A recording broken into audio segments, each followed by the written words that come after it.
मोहसिन नकवी साहब लिखते हैं, हरफे रंजश पे कोई बात भी हो सकती है, ऐन मुमकिन है मुलाकात भी हो सकती है।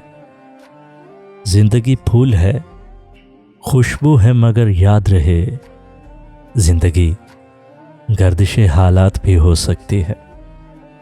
हमने ये सोच के रखना है गुलशन में कदम, लालाओ गुल में तेरी ज़ात भी हो सकती है।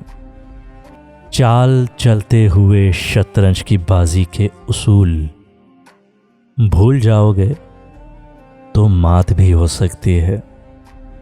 एक तो छत के बिना घर है हमारा मोहसिन, एक तो छत के बिना घर है हमारा मोहसिन, उस पे ये खौफ कि बरसात भी हो सकती है, ऐन मुमकिन है मुलाकात भी हो सकती है।